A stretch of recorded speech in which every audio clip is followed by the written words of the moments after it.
Okay. We're going to need another bottle. Do we have another bottle? No, we don't have another bottle. That's a problem, but you got Bacardi. No, I'm good. I don't even really want... I just want this one glass. I think I'll be good. You can fucking pour it all in there. One.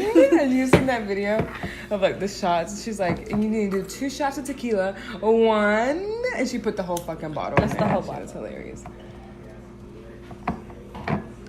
You know what would be really fun to do? To do something like Impractical Jokers do? I cannot. I can't even imagine doing something like that. You know why? I have so much shame.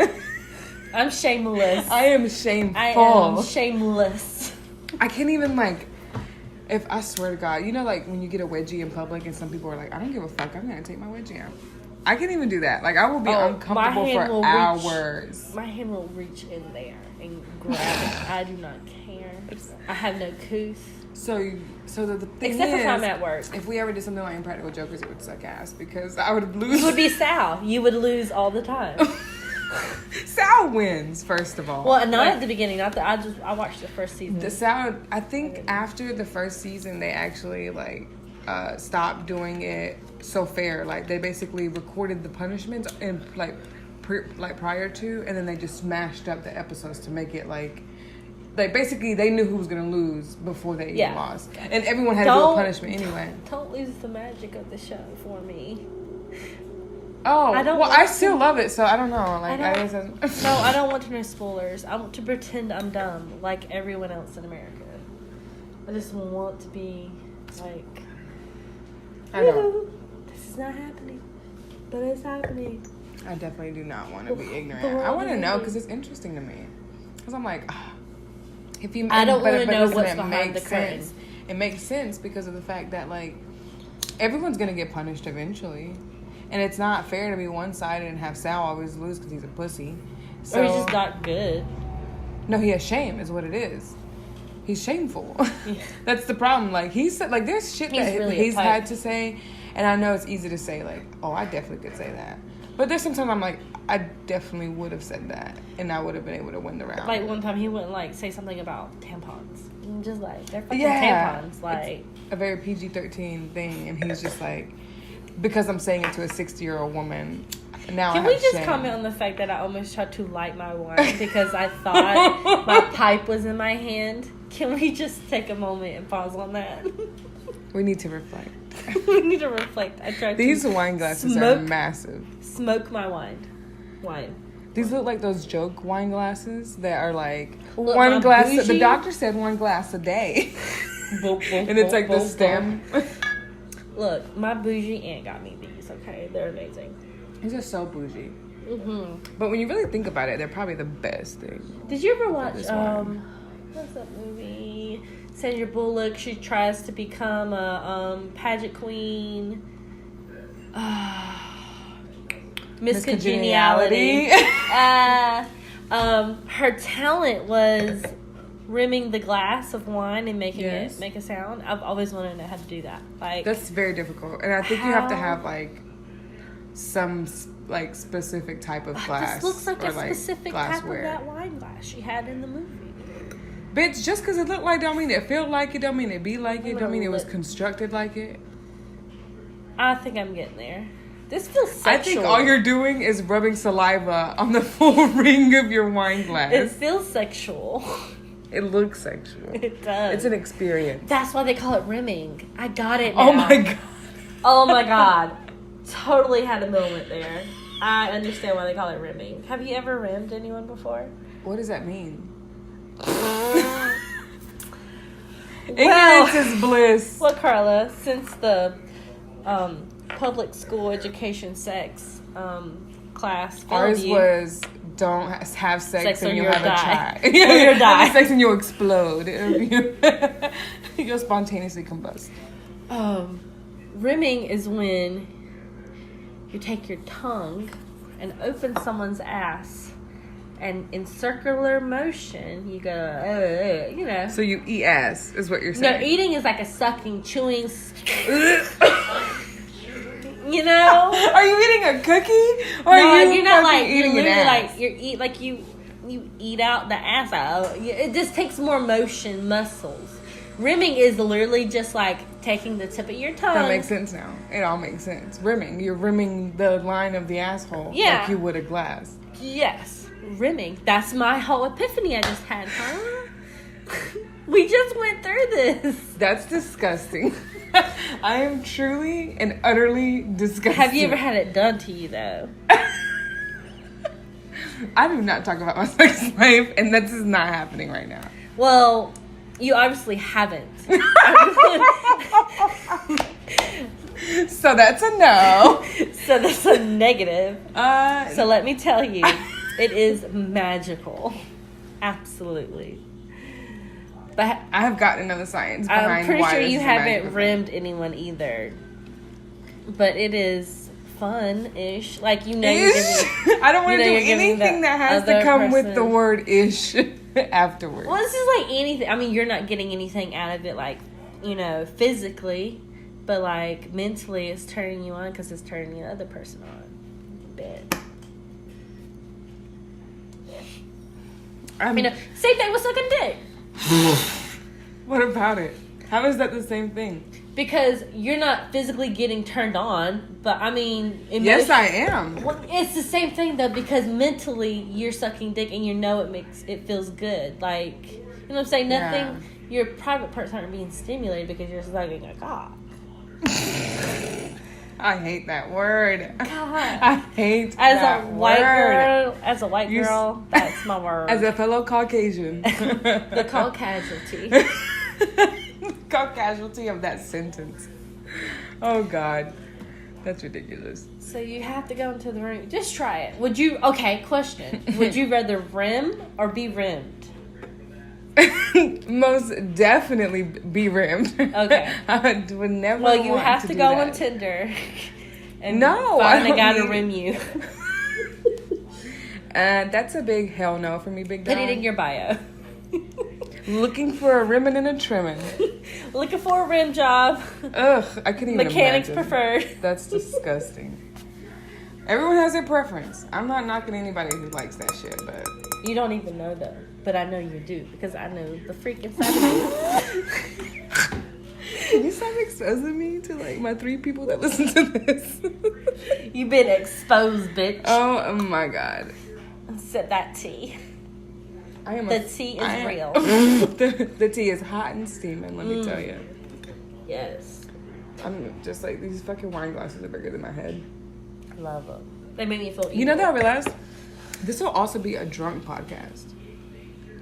And then also, we have consumed some third-party substances. Due to legal. Due to the fact that we're not in California or Oregon or anywhere my fucking legal cool. team has just informed me that I can no longer converse on this YouTube topic. has shut this down, has demonetized us, me. and I'm not even monetized in the first place. How do you do that, by the way? How do you get monetized on YouTube? It's like an automatic option. Like even me as a small So person. how do they start paying me? You get paid off of AdSense. So the amount of clicks that you get, you have to get a certain amount of like clicks on your ad or your video to be like the ad for to be viewed. But you like if it's a skip ad, like if you click skip ad, it doesn't count for that person. So someone who watches it past that skip ad part, do you know what pisses me off? I swear to God, if you interrupt me, I will punch you in your face. Well, just let me know when you're done, because I really got to tell you what pisses me off. No, you know what? It's not even important. You know what pisses me off? People interrupting me. that one, and YouTube moms. And they're they videotape their kids and they get millions of views, but themselves are so fucking bland and boring and not funny and corny. And I'm like, I could do so much better. But I could do such a better job. This is your psychotic mind thinking out loud right now, and I can't agree with you. I could do so much better. This is your ego talking. It's not my ego. It's the truth. They're like fucking like suburban moms who have like no substance of them own. Besides they have kids. That's literally going to be the highlight of their entire lives. Nothing else of significance is going to happen to them. So, That's an interesting topic that you bring up, because that actually like makes me think of something that I've been wanting to ask. Like moms, like, you know, like there's two types of moms. First of all, I feel like now we're like in the podcast mode where we know. So like I can say, I gotta like be able to describe this to myself in the future, because I might forget what my train of thought was. Mm-hmm. So like there's like Brittany is a mom. I don't think I'll forget that. But just in case some people... You do actually sometimes. Yeah, I do. I swear to God, forget you're your mom all the time. So, like, now that, like, that's been said, you know that you have a different perspective than I do. So, like, there's, like, two different type of moms that I've noticed. It's, like, there's, like, moms who literally act like they were nothing before, ever. Like, they have no personality, no part of who they were, like... You find things out about them like, oh, I used to like this like back in the day. Like, why don't you still fucking like it? But now that I have kids, it's like, what? Like, how can you not like those things because you have kids? And then there's like people like Brittany, who obviously is not like that. Like, she's able to like, you're able to have your own personality and then still like have that mom in you. So it's like that balance. Mm-hmm. So like, how do you feel about that? Okay, so this is why. And it's just one word, guilt. It's guilt. Because when you're a mom, people don't expect you to be anything else but a mom. So you have two options. You can either live up to everyone's expectations or live up to your own expectations and say, fuck y'all, I'm not only a mom, I'm also someone who likes to drink wine. I'm also someone who likes to have a social life, but beyond my kids. Someone who likes to have a conversation other than about fucking dirty diapers and sleep schedules. Like, I have no shame in that. I am a multiple people, and I'm not like I have no shame. You know, I'm shameless, bitch. Shameless? I'm shameless. As can be. There's no guilt. I don't feel guilty about drinking a glass of wine or two or three or the whole fucking bottle. I mean, do you just think that's a millennial thing? Well, do you think that's a millennial parent thing? Do you think like the old school, like the people who were born before us? If you look at the bigger picture, let's like conservative versus liberal. Like, I know there's lots of gray areas in between, but if we want to go across spectrums here, like the conservative mommy versus the more modern like, open new age mom who can have pink hair and drink wine and smoke weed, and still be a good ass fucking mom. But you know what like is really weird about that? So, like, our parents were, like, super strict on us and, like, didn't let us do shit. Or, like, they were just very conservative, like you would say. And we turned out to be, like, fucking badasses. Like, we're the coolest generation. I mean, who are we kidding here? You know what I mean? Like, we brought, like, the biggest styles. We brought the biggest influences. Like, millennials in general, like, were the most influential in my, like, pop culturally and, like, style and artistically. I feel like we brought the most substance. Like, so new shit. No, let me finish my thought. I know, I am. So, like, we obviously, like, raise our kids differently. And so we, like, have the new age mom like yourself. And, like, we did that kind of shit where we, like, didn't want to, like, hold our kids back too long. We wanted to encourage them. But now this new generation of children are shit asses. They fucking suck. They're fucking disrespectful. They don't care about anything or everything. Like, they fucking disrespect their parents. They'll do stupid fucking shit and don't have any, like care in the fucking world about the repercussions that their actions are going to bring. So it's like, were we right? Like, did we need to pamper our children? Like, you know what I'm saying? I feel like it's like two polar opposites. I think, like, we were, like, put in a cage as children, so we decided to put our kids out of a cage. And I don't think it should be, like, either or. Yeah, and the middle ground should be maybe a cage 3 times a week. Okay, so, yeah, there's a lot of overgeneralizing there. I really hate, I guess because society has put such a negative, connotation on the word millennial. Like, I don't want to be associated to that title. But you are. But, like, I don't want to... But you are. We have to understand Can we call it something else? You can call it whatever the fuck you want. But you're a millennial, and that's what we're categorized as, and there's no reason to be shameful of it. There's a lot of great things about being millennials, and there's also a lot of shitty things that you can talk about and say, like, we're fucking assholes. It's just, it is what it is. We're the least... Next thing. Okay. Sorry, next thing is, I feel like every generation automatically... I don't know if there's some resentment because you're getting older always hates they always think they're the best, and they always think that the generation after them is shit. Like that's our just complex. Because like in high school, when you're a freshman, you're a piece of shit. Yeah. When you're a sophomore, fuck a freshman. Yeah. When you're a junior, it's exactly sophomore who.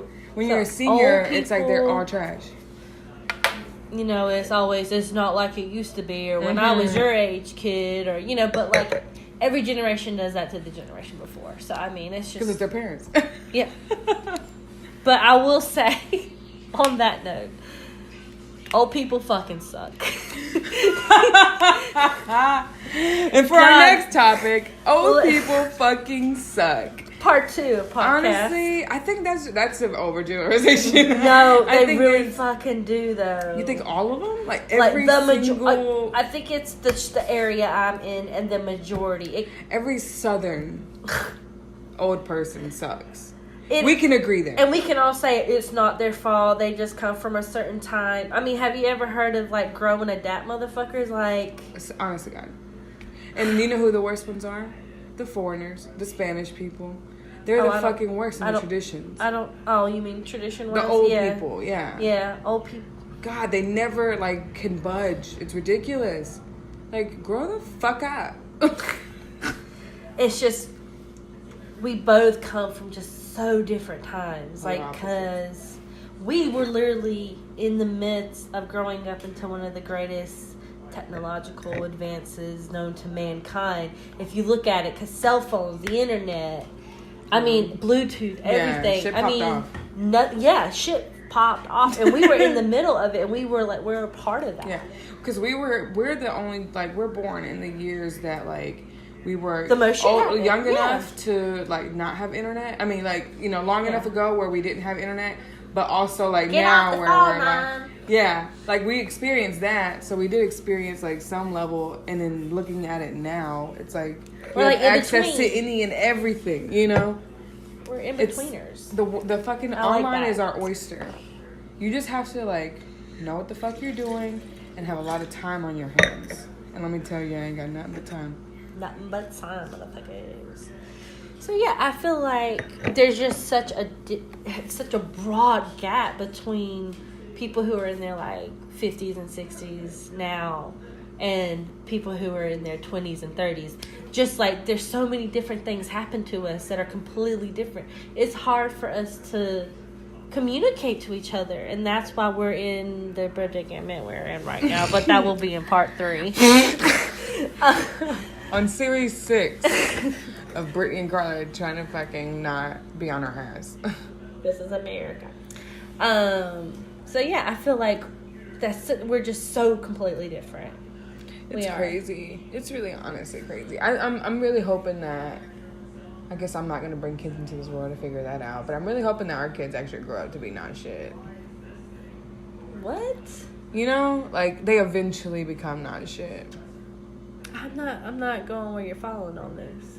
I'm not going where you're following. Whatever, you know what I mean? It's been 3 glasses of wine when you're mixing up your words. I think I meant to say, I hope they grow up to be shit, I guess. You know what I mean? Because they're not shit now. Or at least our generation is. I don't know. It's just... I guess that's our job. Is to fucking try to figure that out. Brittany went and grabbed some cigarettes. My husband's right there, guys. Oh, yeah. We have a silent viewer. A silent viewer, very. And this is interesting in general. I've heard rocks make more noise. Honestly, it's respectful. Say hi, Justin. He said hi. Thank God this podcast ain't shit. I can hear the fucking refrigerator in the back. We're professionals. Listen, we are professionals. If there is anything that we are. What in the hell? I'm spraying Febreze so we can smell good. You're gonna light my face on fire is what the fuck you're doing.